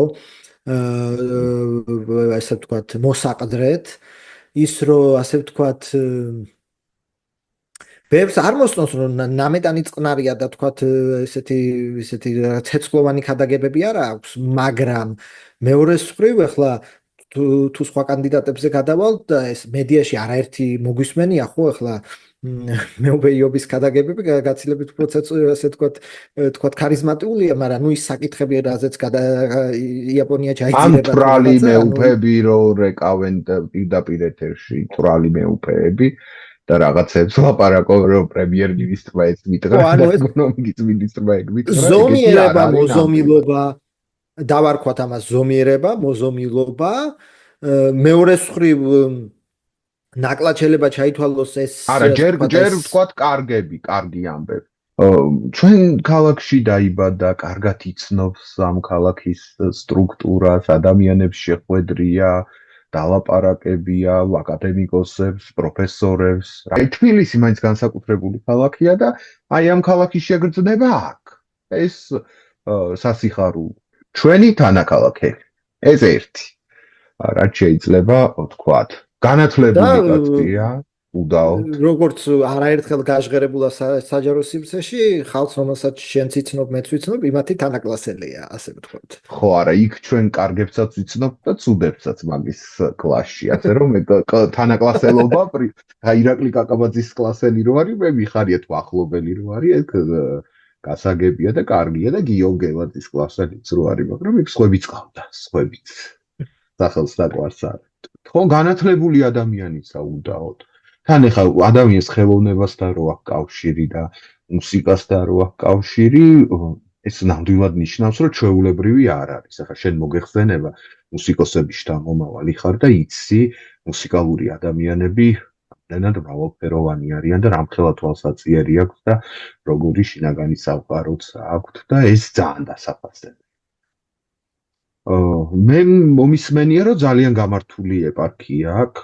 წესრიგებული, დაალაგებული მონასტრები, კარგი საგანმანათლებლო დაწესებულებები, შედარებით წყადია, ნაკლები შფოთი და კონფლიქტი ამ ეპარქიის წიაღში. ესეც დასაფასებელი. და კიდე შეგვიძლია გავიხსენოთ ერთი მომენტი, მოუყვები. თქვენ გახსოვთ ალბათ, მეგობრებო, 2 წლის წინ რა საშინელება ტრიალებდა კეკელიძის ქუჩაზე. როდესაც უკვე მესამედ თუ მეოთხედ ყინვაში და ზამთარში კბილებამდე შეიარაღებული ხალხი მიუვარდა სახლში მევახშეებისგან მიერ მოტყუებულ და გაძარცულ მარინა ხატიაშვილს. შევარდნენ ეს სპეცრაზმელები მარინა ხატიაშვილის სახლში, მაგრამ მათ შეხვდათ წინააღმდეგობა, მთელი ქართული მემარცხენეობა იქ იდგა ასევე ლობიოებით და ბრინჯებით შეიარაღებული და აწევწრობდნენ, რაც ხელთ ჰქონდათ და ცდილობდნენ, რომ მარინა ხატიაშვილის სახლი გადაერჩინათ, მაგრამ დიდ კაცთან პატარა კაცსა როდის გასულია მართალი შემოიჭრა ეს სპეცრაზმი ქალბატონი მარინას სახლში, გადმოყარა და გაანადგურა ყველაფერი, დაანგრია სადარბაზო, ცემა იქ ხალხი, გამოყარა ყველა ამ სახლიდან, თვითონ ქალბატონ მარინაც აღმოჩნდა ამ წეწვაგლეჯვაში, ფიზიკური შეურაცხყოფაც მიაყენეს მას და მოკლედ გამოაგდეს ზამთარში ყინვაში თავისი სახლიდან მარინა ხატიაშვილი.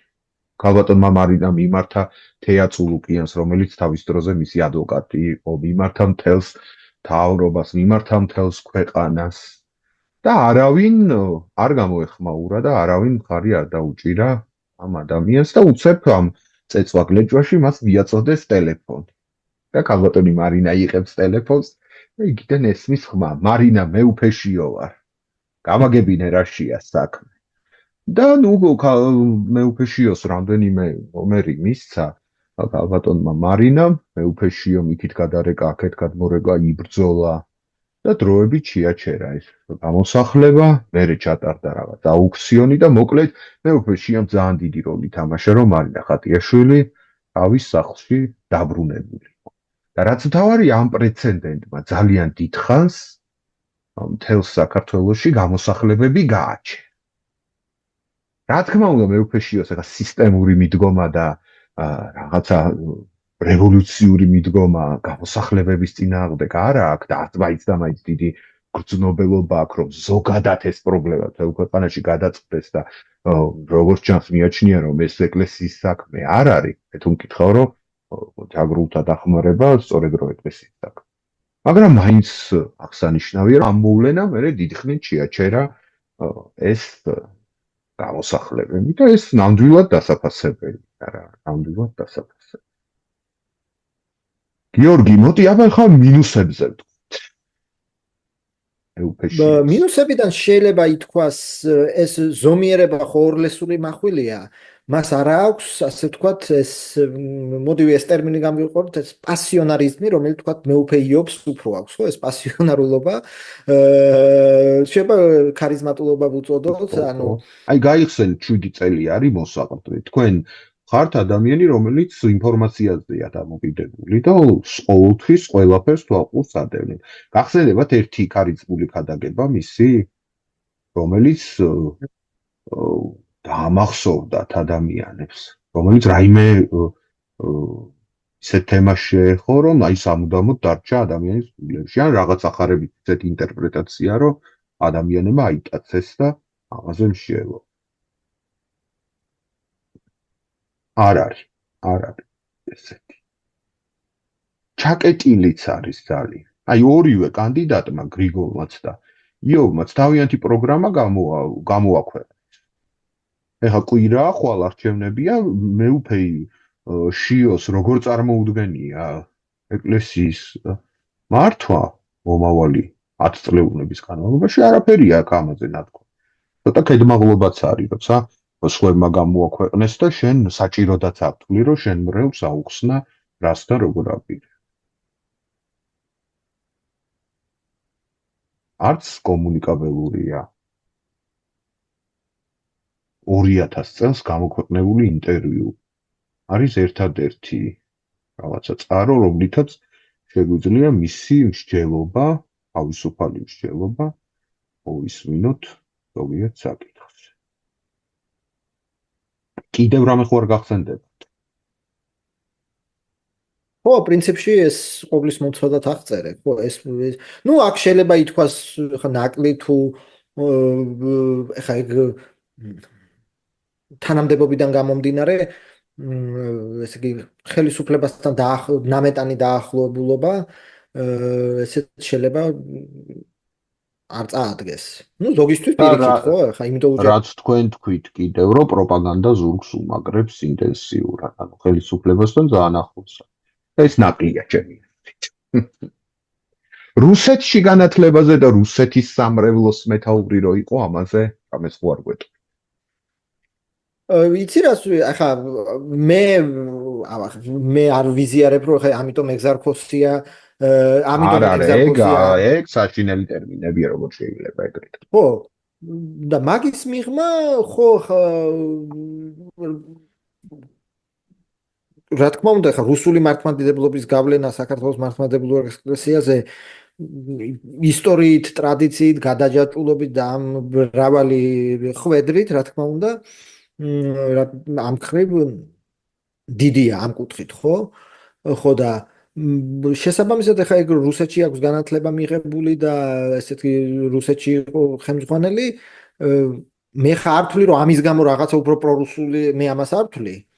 გამოჩნდება ყოველ შემთხვევაში დრო გვიჩვენებს ამას დრო გვიჩვენებს როგორც ჩვენ თქვი მაინდა-მაინც ხო აზრების გამოთქმა შეიძლება ეს სიფრთხილე სხვათა შორის ის სიფრთხილე რომ თქვა ათასობით თუ ათობით ვიდეო არ მოიპოვება როგორც თქვა მე უფე იობზე მოიპოვება ათასობით არა 10 მაინც მოიპოვებოდეს ხო ესეთი ასე თქვა ესეთი არაოდიოზური გამონათქვამების ესეთი დასტა ჩვენ არ აგვაქვს ეს სიფრთხილე ერთის მხრივ კარგია მეორეს მხრივ თქვა ეს ენიგმა და გაუშიფრებობა შეიძლება ესეც არის თქვა ეს ნაწილიც არის ამ კუთხით შენ რას ფიქრობ ეს რუსეთში განათლება მიღებულობა ძალიან მაწუხებს მე რა თქმა უნდა იმათ რიგებს არ მივეკუთვნები რომლებიც იტყვია რომ რადგან რუსეთში მიიღო განათლება მორჩა ძიო რუსეთის აგენტია და ეგზახოცია და ან იქრო ეპარქიას ხელმძღვანელობდა ამიტომ ძიო ხაზი გადაუსვათ და აგენტია და კირილის ეს არის წარმოგზავნილი საქართველოში და ასე შემდეგ.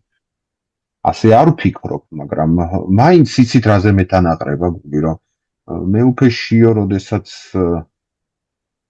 დაადგა და სასულიერო განათლების მიღების გზაც, მაშინ შესაძლებელი იყო უკვე რომ განათლება სხვაგანაც მიეღო. ეს არ გაუკეთებია. მის ირგვლივ ვინ ხალხიც ტრიალებს, ისინიც ძალიან ახლოს არიან რუსეთთან, რუსეთის ეკლესიასთან. და მე მეშინია რამდენად შეძლებს იგი წინააღმდეგობა გაუწიოს იმ საშინელ ზეწოლას, რომელიც მოდის რუსეთის მხრიდან საქართველოს ეკლესიას. კიდევ ერთხელ ვიმეორებ, არავინ არ ითხოვს, რომ ხმალი ამოიღოს საქართველოს მომავალმა კათოლიკოს პატრიარქმა და ხმალი გულში ჩასცეს კირილს და დაიწყოს ასე ვთქვათ ისტერიკა საერთაშორისო საეკლესიო ურთიერთობებში. ამას არავინ არ ითხოვს. მაგრამ ფაქტია ხო, რომ აი კონსტანტინოპოლსა და მოსკოვს შორის ევხარისტიული კავშირი გაწყვეტილია. ფაქტია, რომ სოფლიო მართლმადიდებლურ საეკლესიო ურთიერთობებში იკვეთება ორი მთავარი პოლუსი. მესამეზე შეიძლება ლაპარაკი, მაგრამ ორი მთავარი პოლუსი. ერთი არის ეს კონსტანტინოპოლი და დასავლური მართლმადიდებლური ეკლესიები და მეორე არის რუსეთი და მის ირგვლივ მყოფი ასე ვთქვათ ეკლესიები. აი საქართველოს რომელ მხარეს დადგება? ესაა შეკითხვა და შეძლებს მე ვფე შიო რომ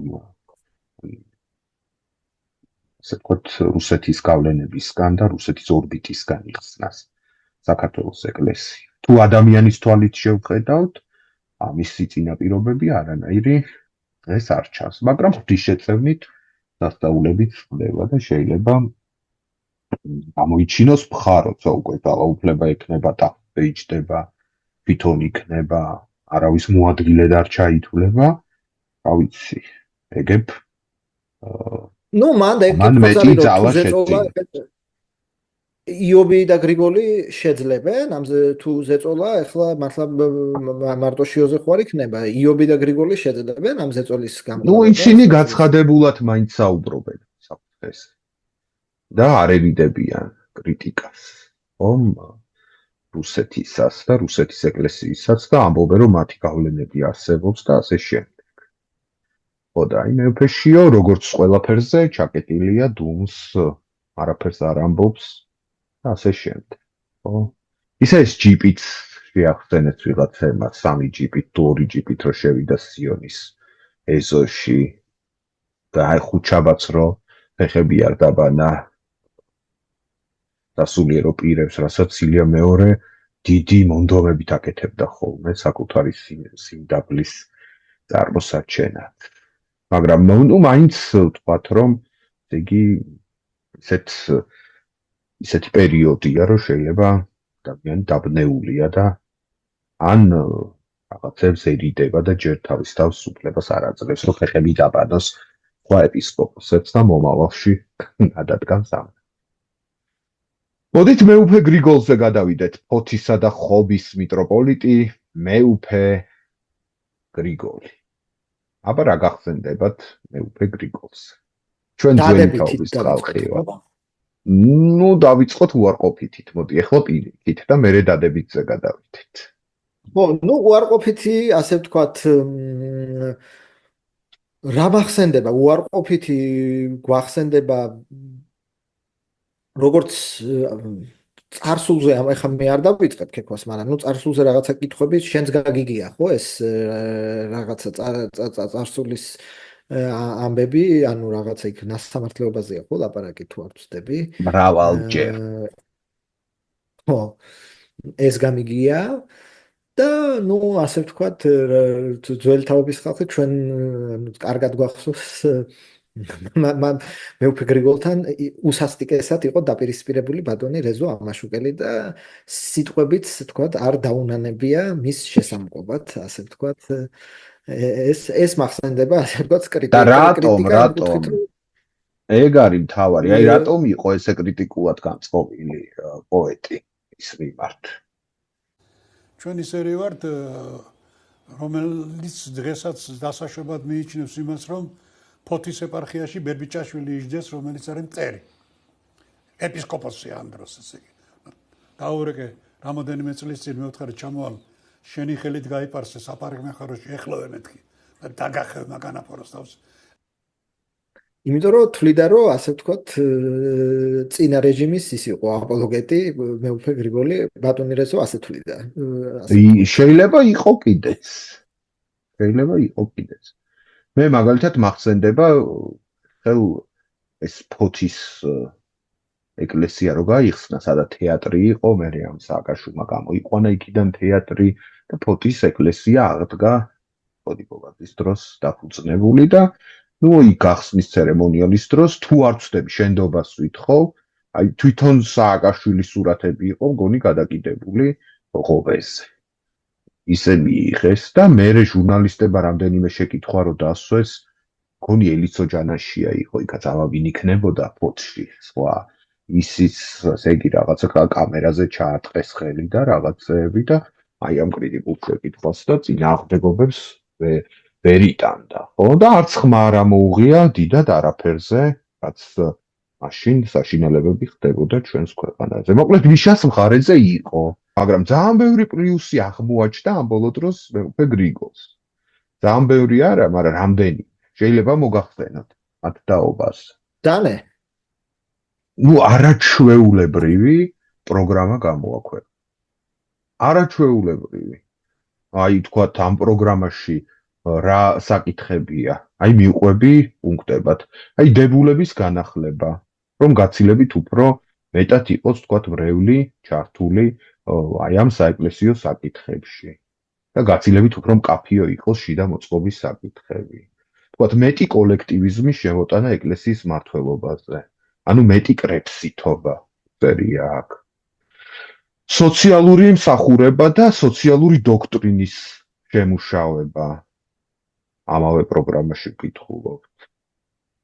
მონასტრების განათლების კერად გადაქცევა, სასწავლებლებში უფრო მაღალი რანგის განათლების შემოღება, დახვეწვა, კვლევასთან დაახლოება თეოლოგიური საგანმანათლებლო პროგრამების. ძალიან შთამბეჭდავი ეს პუნქტები. თან ახლა მე ჩამოვთვალე დებულებებად, თორე იქ როგორი პროგრამა აქ იცი გათვლილია, აი პრობლემაა დასმული, გადაჭრის გზაა მითითებული. კონსტანტინოპოლთან არაჩვეულებრივი ურთიერთობა აქვს მეუფე გრიგოლს და ყველა ამბობს, რომ ძალიან მნიშვნელოვანი საეკლესიო უნივერსიტეტი შექმნა ფოთში, ახალი საქართველოს უნივერსიტეტი, სადაც ყველა დიდი მართლმადიდებელი თეოლოგი, ვინც არის დასავლურ სამყაროში, სტუმრად ყავდა ჩამოყვანილი და ლექცია წააგებდა. ესე ჩანს მეუფე გრიგოლი, მაგრამ მე ხო იცი, ისეთი ანტი ნაცისტი ვარ, რომ აი იმ პერიოდში ამ დუმილს და ამ კონფორმიზმს შენდობას ვითხოვ, მაგრამ ვერავის ვერ პატი. თქვენ კიდევ რა და გსმენიათ კარგი მეუფე გრიგოლზე? მე პრინციპში არა ვარ ინფორმირებული და ამიტომ დავეყნობი შენ მსჯელობას. ნამდვილად არა ვარ ასე ინფორმირებული. შესაბამისად, ვერაფერს ვერ ვიტყვიემატებიც. ხო. აი ეხა გადავიდეთ მეუფე იობზე, მროველურბნელი მიტროპოლიტი იობ. ხო, აქ დავიწყოთ ესე, რომ თუ თქვათ ესეთი პოლიტიკური პასიურობა შეგვიძლია თქვათ მეუფე გრიგოლთან დავინახოთ, ხმალამუღებული პოლიტიკური ბრძოლა, პასიონარიზმი, ძამას ხეობაში რელიგიური რენესანსი და სამონასტრო რენესანსი და 6 ხო, როგორ ამბობენ 6 თევრის კურთხევა, ეს ასე ვთქვათ მეუფე იობის ასე ვთქვათ დამსახურებაში შეიძლება ჩაითვალოს. არა, ეგ მართლა ძალიან დასაფასებელი თვისება რა. ადამიანი ქართული ოცნების მიტინგებზე დადიოდა 2011 წელს და ხელისუფლების ცვლილებას პირდაპირ ემხრობოდა და გახსოვთ თქვენ 2012 წლის 1 ოქტომბერს ხაშურის ინციდენტი, როცა იარაღიანი ხალხი შევარდა საარჩევნო უბნებზე და მეუფე იობის გამოგზავნილი მდლები გადაუდგნენ არჩევნების ფალსიფიკაციის მცდელობას, ხო, გადადებული ქონდა თავი. და მამაცად, ენერგიულად, შეუპოვრად აკრიტიკებდა დიქტატურას და ავტორიტარულ რეჟიმს. და ეხლაც მეუფე იობი არის ადამიანი, რომელსაც შეუძლია, რომ ქართულ ოცნებაზე თქვას, რომ კანონს არღვევენ, მაშინ სადამე ავაზაკები არიან საქართველოს ხელისუფლებაში. აი რომელი მღვდელმთავარი გაბედავს ამის თქმას. ან მაშინ რომელი გაბედავდა ხმლის ამოღებას და ბრძოლას, ან დღეს რომელი უწოდებს ხელისუფლებას ავაზაკს, ხო? ეს ნიშნავს, რომ თავისუფალი ადამიანია და საკუთარი ძალის წამს და ძლიერია და ქარიზმატულია და აქვს და ეს ვაშკაცობა პირდაპირ თქვათ. მეუფე იობს. და მართლა ეხა ძამას ხეობაში ეს მონასტრების აშენება, რა კარგი ტერმინი გამოიყენეთ, რელიგიური რენესანსი. ხო, ფაქტია, არსებობს და ესეც ასე თქვათ, მისი პლუსი. ხო, აი თუ შიო არის, თქვათ, უფრო ჩაკეტილი, ბუნდოვანი, გაუგებარი ხედვების მქონე კანდიდატი, თუ მეუფე გრიგოლი არის, ასე ვთქვათ, კონსტანტინოპოლზე ორიენტირებული უფრო მეტად, შიოს რუსებთან უფრო მეტი კავშირი აქვს, გრიგოლს კონსტანტინოპოლთან, იობ აქიაშვილი არის ნაციონალისტი, ადგილობრივი, ნეიტივისტი, ძამას ხეობის კანდიდატია და არა რუსეთის ან კონსტანტინოპოლის ან იმისი რა ქვია, ან მოსაყრეობით გამორჩეული, არამედ თვითონ არის თავისთავად თვითმყოფადი კანდიდატი. მანაც გამოაქვეყნა პროგრამა. გიორგი, წაგიკითხოთ პუნქტები. კი ბატონო. ძალიან საინტერესო პუნქტებია. აი პუნქტი ნომერი 1. მეუფე იობი ამბობს, რომ საზოგადოება არის პოლარიზებული, დანასისხლად გადაკიდებული ერთმანეთსა და ეკლესიამ უნდა ითამაშოს შემრიგებლის როლი. ეკლესია როგორც მომრიგებელი. ეროვნული თანხმობის მწარმოებელი. პუნქტი ეს პირველი ესეთი. მეორე პუნქტი უკავშირდება სოციალურ სამართლიანობას. მეუფე იობი ამბობს, რომ ქვეყნის მთავარი პრობლემებია სიღარიბე, უსახკარობა, ალკოჰოლიზმი, ნარკომანია, ლუდომანია და ეკლესიამ ამ პრობლემების გადაწყვეტაში განამწყვეტი როლი უნდა ითამაშოს. სოციალ-დემოკრატიულ პარტიაში ხარ მიიღოთ თუ მოიტოვეს. მესამე პუნქტი სოფლების დაცლა. რომ ყველა ემიგრაციაში მიდის, სოფელში აღარავინ აღარ არის, ხალხი აღარ ცხოვრობს ქალაქებში, რაიონებში. ესეც ეკლესიის ზრუნვის საგანი უნდა იყოს. მეოთხე პუნქტი არის საკათალიკოსო საბჭოს აღდგენა, ანუ ეკლესიის მმართველობაში ნახევრად სასულიერო პირებით და ნახევრად საერო პირებით დაკომპლექტებული საბჭოს დაბრუნება. საეკლესიო სასამართლოს დაწესება და ბოლოს ისიც თქვა, რომ რუის ურბნისის კრებაა დასანიში. ხო? აქ პროფესორმა ნუგზარ პაპუაშვილმა აღნიშნა რელიგიის ისტორიკოსმა, კარგმა კაცმა, რომ მეუფე იობმაო გაითვალისწინოს, რომ რუის ურბნისის კრება საერო ლიდერმა დანიშნა და არა სასულიერო ლიდერმაო და აქ დიდი განსხვავებაო, რაღაც სხვა სახელი შემიძლია მივიჩნიოთ. ასე რომ მწყობრი პროგრამა აქვს და ბევრი დადებითი მახასიათებელი აქვს მეუფე იობს, მაგრამ ნაკლიც აქვს. აი თქვენ მინუსებზე რა სიტყვით? მინუსებიდან შეიძლება ითქვას, რომ პასიონარიზმი ხანდახან ცოტა ოდიოზურ იქნება ეს მონარქიის აღდგენა თუ ინტერნეტში მრავლად არსებული განცხადებები, შეიძლება ითქვას, რომ ერთის რა თქმა უნდა პასიონარიზმი დადებით მხარეთ შეიძლება შეფასდეს, მაგრამ როდესაც ასე ვთქვათ, ანუ ისეთი იდეები, რომელიც განუხორციელებელია, არანაირ ხო მონარქიის აღდგენით რო დავიწყოთ, აი ესეთი ოდიოზური იდეები შეიძლება ნაკლად ჩაითვალოს. იზე ის ბავშვი კარგი გასაცნობი იქნება. ბაგრატიონი. მე მკვიდრეთ რო გამოზარდეს. ნეტა როგორია, რას ფიქრობს, რა აზრები აწუხებს. რაიმე შევიწროვების და ჩაგვრის ხვერპლი ხო არ არის თავისი გარემოცვისგან. ძალიან საინტერესო იქნებოდა მისი გაცნობა და გეთანხმებით, ახლა ძალიან ოდიოზი. ახლა შეიძლება სასულიერო ლიდერმა თქვას, რომ ჩვენ ეკლესია მირონცხებულ მეფეს ვემხრობით და ჩვენი იდეოლოგია ესეთია, მაგრამ გვერდზე დაიყენო ის ბავშვი და ეს მეფე გახდებაო, როცა 250 წელია მეფე არ ყოლია საქართველოს და ჩავარდნაა და 1000 უბედურება ტრიალებს ჩვენს ირგვლივ, ჩვენი სამოქალაქო განმოსახედიდან, ესე იგი ძნელად განსაჭრეტი საკითხია, თორე შეიძლება რაღაც ღრმამისტიური, რელიგიური და ქრისტიანული აგებით რაღაც მნიშვნელობა კონდეს, მაგრამ ესეც უნდა აღვიხსნას. კიდევ ხო არ გახსენდება რაიმე მინუსი? შენ დაგითმობ ასპარეს ამჯერად? მე ცით რა მახსენდება, გიორგი, აი ნიუსი.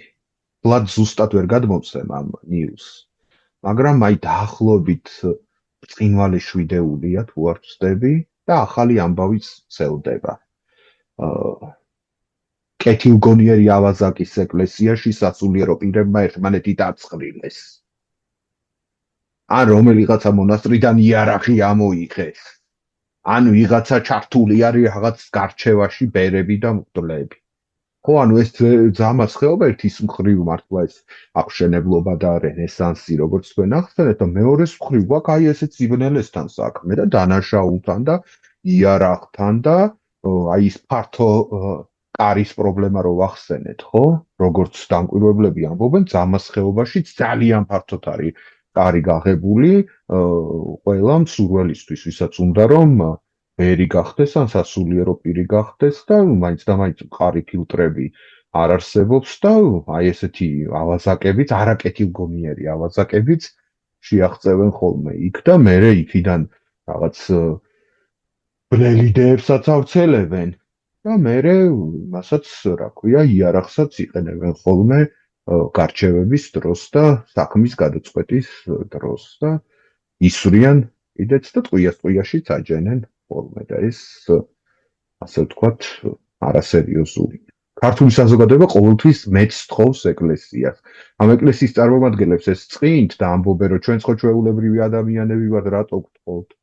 არა და ხალხს მიაჩნია, რომ ისინი ცოტა მაღალზნეობრივ საფეხურზე უნდა იყვნენ, უფრო წესიერები უნდა იყვნენ, უფრო პატიოსნები უნდა იყვნენ და როგორც მე და შენ გავიზომებით ცოდვილები, იმაც ჩვენგან განსხვავებული თამასით უნდა იზომებოდნენ, ხო, რადგან ამ გზას დაადგნენ და ეხლა შენ იარაღი გისვრია ოდესმე? არა, მე სანადირო თოპიკი მისურია, მაგრამ ნუ ახლა იარაღი ურთიერთობაში გამოგვიყენებია? ახლის გადაწყვეტაში. ხო და ამას რო იყენებს ახლა მღვდელი და მაღალი იერარქი და ასე შემდეგ, აკლია ალბათ, ხო? ხო. მაინც პროგნოზი როგორია თქვენი? და თქვათ, ვისაც აიშჩევენ, იმას რა გამოწვევები ექნება თავად. ხო, გამოწვევები და პროგნოზი. ჩემი პროგნოზი, ასე ვთქვათ, ძალიან მეინსტრიმულია, მე მგონია, რომ მეუფეში გახდება, ან პირველ, ან მეორე ტურში, მაგრამ გახდება სრულიად საქართველოს კათოლიკოს პატრიარქი და გამოწვევები რამდენიმეა. პირველ რიგში გამოწვევა არის უზარმაზარი მემკვიდრეობა და ჩრდილი, ხო, ილია მეორის და ანუ ამ ფონზე საკუთარი დამოუკიდებელი კალაპოტის გათხრა და გაკეთება, ეს უზარმაზარი პრობლემაა და გამოწვევა იმ პირობებში, როდესაც სინოდი არ იქნება ესეთი მორჩილი და უკვე გამოკვეთილია, ხო, ასე ვთქვათ, ოპოზიცია სინოდის შიგნით, ეს პირველი გამოწვევა. მეორე გამოწვევა არის შიდა ადმინისტრაციული დალაგება, იმიტომ რომ ნუ ბოლო წლებში ახლა რთული იყო, ხო, კათოლიკოს პატრიარქისთვის რაღაც ეს ადმინისტრაციული საკითხების მოგვარება, შესაბამისად, ასე ვთქვათ, ეს დალაგება შიდა ადმინისტრაციული მოგვარება საკითხების ეკლესიის თქვათ ნეიტრალურ, ну, რამდენადაც შესაძლებელია ნეიტრალურობის დაცვა, რომ ხლათ ესე იგი ხელისუფლების რა თქვა სინოდ ობერპროკურორად არ გამოჩნდეს სინოდის, ხო? ასე ვთქვათ. და საგარეო გამოწვევები შენ უკვე აღნიშნე, ეს არის ერთის მხრივ კონსტანტინოპოლთან ურთიერთობები, მეორეს მხრივ არის ეს რუსეთთან ურთიერთობები, ნუ ხა დალაგება და ხა, მაგრამ ნუ აი კანონიკურ ტერიტორიაზე ექსპანსია, ხო, ასე რჩება დავარქვათ, ხო, აფხაზეთში რუსეთის ექსპანსია არის კანონიკურ ტერიტორიაზე ექსპანსია. საეკლესიო ოკუპაცია. ხო, და კიდე რა შეიძლება თქვა, ასე თქვა, გამოწვევებად მივიჩნიოთ, ну იმის გარდა ახლა სუფთა ის რაც თქვა ბევრ დასავლურ ქვეყანას აქვს, ხო, მიუხედავად იმისა, რომ თქვა 90-იანების ფონზე და კომუნიზმის ფონზე რელიგიური რენესანსი გვაქვს, მე არ გამიზომია, მაგრამ ესე თქვა ეს მექნება ესეთი ვარაუდი, რომ ალბათ რა ქვია წირვაზე მოსიარულეთა რაოდენობა ყოველკვირეულად ვინც დადის წირვებზე ეს რაოდენობა იკლებს, ხო? ანუ სუფთა იმ კუთხით, რომ ეკლესიამ შეინარჩუნოს მრევლი, აი ეს გამოწვევა, ეს ყველა პატრიარქს ეყოლება, იმიტომ რომ ზოგადად ახლა ეს მარტო მსოფლიოში პრობლემაა. რომის კათოლიკური ეკლესიის გამოწვევა არა თუ საქართველოს და შესაბამისად ეს ახლა ყველა პატრიარქს ექნება ეს გამოწვევა. სრულად გეთანხმებით ამ გამოწვევების ჩამონათვალში. მართლა ძალიან ბევრი პრობლემა დახვდება ახალ კათოლიკოს პატრიარქს. იმიტომ კი არა, რომ ვიღაცა მაინც და მაინც მიზანმიმართულად დაუტოვა და წარმოუქმნა ეს პრობლემები ქვეყნის შიგნიდან, ხო? არამედ, ნუ, განახლება ყოველთვის საჭირო. და რუსეთი ავტორიტარული ხელისუფლება საქართველოში, იქ რაღაც შიდა დინებები ყოველთვის, ასე ვთქვათ, წინ დახვდება კათოლიკოს პატრიარქს. და აი თქვენი სურვილები რა არის? აი როგორი უნდა იყოს თქვენი აზრით? ეკლესია, ну ეს ჩვენი გადაწყვეტი არ არის, მაგრამ აი რა ნიშანი უნდა გამოარჩევდეს მას, რომ უფრო ქმედითი როლი ეკისრებოდეს ჩვენ საზოგადოებაში. აქ რისი თქმა შეიძლება? ნუ ეკლესია უნდა იყოს ასე ვთქვათ, ალბათ ნუ მისიონერული მოღვაწეობა ახლა ეს გასაგებია. ასევე ალბათ რაღაცა ესე ვთქვათ პასიონარიზმი, რაც შენ ახსენე ასევე, ხო, ეს პროგრამული სოციალური საკითხი, რომელიც ძალიან ხო, ხა დგას ეს პრობლემა და ნუ ერთი ჩვენი საერთო ნაცნობი რო დავაციტიროთ, ხო, რომ ნამდვილი ეკლესია გულშია და არა ჯიბის ბარდაჩოქში, ხო, ასე ვთქვათ, ეს რო დავაციტიროთ. მართა მე მარტივად ერთი წინადადებით ვიტყოდი, შეიძლება ძალიან მიამიტურია და არასწორია, რასაც ვამბობ, მაგრამ მე ოცნებობ, რომ საქართველოს მართლმადიდებელი სამოციქულო ეკლესია მისი სამღვდელო დასი მთლიანად აღალი იერარქებიც იყვნენ ღარიბების მხარეს.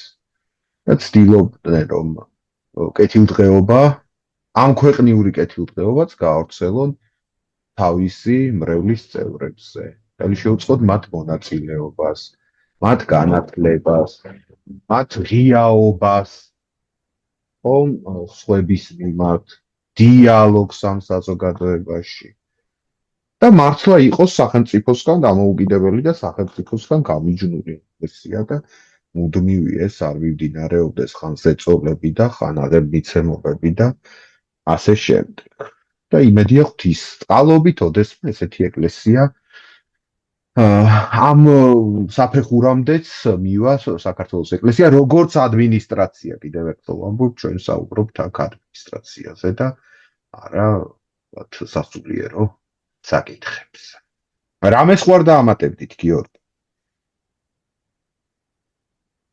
ერთადერთი ვიტყვი, რომ ეს სტრიმი ამით მნიშვნელოვანია, რომ მართლა დამოუკიდებელი საქართველოს 35 წლის ისტორიის მანძილზე პირველად ვირჩევთ კათოლიკოს პატრიარქს და შესაბამისად ჩვენი ყომე ამ რომ ასე ვთქვათ, ეს ისტორიული მნიშვნელობის დღე იქნება და კაია რომ ჩვენ ასე ვთქვათ დავფიქსირდით, ხო, ამ კუთხით და ნამდვილად საინტერესო მოვლენასთან გვექნება საქმე.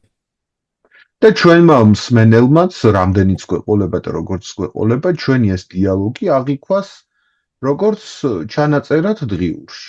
უბრალოდ ადრე თუ ბატისფრთით წერდნენ დღიურში თავის ჩანაწერებს, ჩვენ ვიდეოს საშუალებით ავღნიშნეთ ჩვენი დამოკიდებულებები, ფიქრები, რაც გვაქვს აი ამ ისტორიულ და განსაკუთრებულ მოვლენასთან მიმართებით. ხო, სწორად ვამბობ. კი ბატონო. კი ბატონო. კარგად ვამდებოდეთ, მეგობრებო და იმედია 10 წლის მერე უცოცხალი ვიქედი მე, გიორგი მაინც შეხედავს ამ ვიდეოს და ნახავს, ესე იგი, რა პერიპეტიები, ხედვები, მოლოდინები გქონდა ამ საკითხთან მიმართებით საქართველოს ეკლესიის როგორც ადმინისტრაციის მიმართ ჩვენ და რა გამართლდა იქიდან, რა არ გამართლდა და მე შეიძლება დღიურში ახალი ჩანაწერის გაკეთებაც. კარგად ვამდებოდეთ, არ გამოგჩეთ ჩვენი არქის გამოწერა, დაკომენტარება, გაზიარება ამ ვიდეოების და კიდევ ერთხელ გთხოვთ, რომ კაცრად ნუ გავგსჯით და ნუ დაგვწყევლით იმის გამო, რომ ჩვენი ადამიანური უბრალო შეხედულებები გვაქვს საქართველოს ისტორიაში ყველაზე ძველი, ყველაზე გავლენიანი, ყველაზე მრავალრიცხოვანი და დიდი ინსტიტუტის მიმართ.